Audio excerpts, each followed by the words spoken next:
જૂનાગઢમાં ચોરવાડ ખાતે અનંત અંબાણી અને રાધિકા અંબાણી હાજર રહ્યા. ચિરંજીવી રાધિકાના લગ્ન પ્રસંગે આપણે સૌએ થોડા દિવસ પહેલા જોયું કે જામનગરમાં પ્રી વેડિંગ ફંક્શન કરી અને સમગ્ર દુનિયાને જામનગરમાં કર્યું.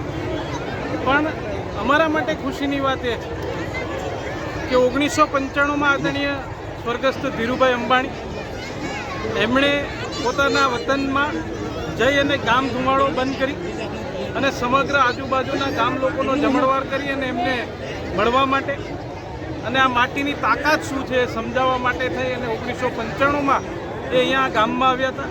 ત્યારબાદ 2010-11માં એમના દીકરા મુકેશભાઈ અને અનિલભાઈ અને કોકિલાબા આ 2010-11માં આવી અને આ પરિવાર અહીંયા પોતાના વતનમાં આવી અને એક સાથે બધા પરિવાર રાસ રમ્યા હતા. એવી જ રીતે ત્રીજી પેઢી અનંતભાઈ એમને વિચાર આવ્યો એટલા માટે હું ચોક્કસપણે સમજીશ કે અમારી આ માટીના સંસ્કાર કહેવાય કે ત્રીજી પેઢીને પોતાના દાદાનું વતન યાદ કરી અને એ ગામમાં પોતે પોતાના લગ્ન જીવનની શરૂઆત કરતા હોય અહીંયા મા ભવાનીના આશીર્વાદ લેવા માટે અને ગામ લોકોના આશીર્વાદ લેવા માટે જ્યારે અહીંયા એમણે પધાર્યા હોય ત્યારે સમગ્ર ગામમાં ખૂબ ઉત્સાહનો માહોલ છે. અને હું ચોક્કસપણે કહીશ કે આ ગામની માટીના સંસ્કાર જેના કારણે એમને અહીંયા ખેંચી લાવ્યા ત્રીજી પેઢીને, ત્યારે હું અંબાણી પરિવાર વતી ગામ વતી હું એમનો ખૂબ ખૂબ આભાર. મારું નામ વિમલ ચુડાસમા છે. ચોરવાડ નગરપાલિકાના પ્રમુખ તરીકે સેવા કરવાનો મોકો મળ્યો છે. ત્યારે સોમનાથના ધારાસભ્ય તરીકે પણ સેવા આપું છું. ત્યારે ખાસ કરીને આજે શુભ લગ્ન પ્રસંગે અનંતભાઈ અંબાણી અને રાધિકાબેન અંબાણી બંનેના શુભ લગ્ન પ્રસંગે આજે તેમને એમના જીવનની શુભકામના આપું છું. મા ભવાની અને સોમનાથ દાદા તેમને ખૂબ પ્રગતિ કરે અને સુખ શાંતિ આપે એવી શુભકામના આપું છું. અને ખાસ કરીને એમને ચોરવાડ ગામે મુલાકાત લીધેલી અને સમસ્ત ગામ સમસ્ત શહેરને નવાળાબન જમણવાર આપેલો અને એના પછી ડાયરાનો પણ પ્રોગ્રામ છે. અને ખાસ કરીને અનંતભાઈ જે હું જ્યારે દર્શન કરતો હતો ત્યારે એમની સાથે વાત કરતો હતો ત્યારે મને મળ્યા. એમને ખૂબ જ ચોરવાડ પ્રત્યે લાગણી છે. મને 4 વાર કીધું કે તમે ખાસ કરીને ચોરવાનું કંઈ હોય તો મને કહેજો. અને ત્યારે મને એવું લાગ્યું કે એમાં મેં શેઠ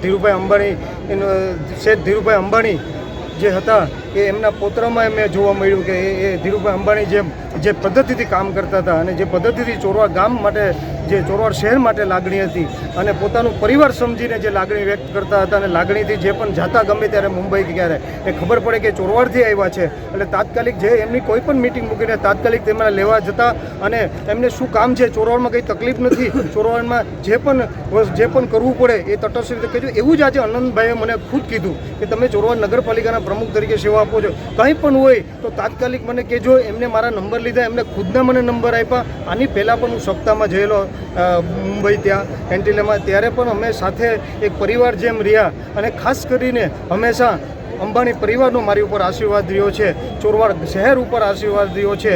એમ કાયમી માટે મારા ચોરવાડ શહેર ઉપર પણ આશીર્વાદ રહી અને ખૂબ એ લોકો પણ પ્રગતિ કરે, આમને એમ કરતા રહે અને ચોરવાનું નામ રોશન કરતા રહે. અને એમ તેમના શેઠ ધીરુભાઈ પાસેથી પણ અમને પ્રેરણા મળી છે. તેનાથી પણ અમે પણ એમના પ્રેરણાથી પણ એક વિસ્તાર સોમનાથના ધારાસભ્ય તરીકે સેવા કરવાનો મોકો મળ્યો છે અને તેમના ગામના પ્રમુખ તરીકે સેવા કરવાનો મોકો મળ્યો છે. ત્યારે અમે જાહેરમાં કહેતા હોય છે કે અમે શેઠ ધીરુભાઈના ગામેથી આવીએ છીએ, અમને સમજાવવાની જરૂર નથી. અમે શેઠ ધીરુભાઈ પાસેથી શીખ્યા છે અને એના માર્ગદર્શન માટે એના માર્ગદર્શન નીચે હંમેશા માટે ચાલતા રહીશું. કોંગ્રેસમાં જે રીતે પક્ષ પલટાની મોસમ ચાલી રહી છે, વિમલભાઈનું સ્ટેન્ડ શું રહેશે?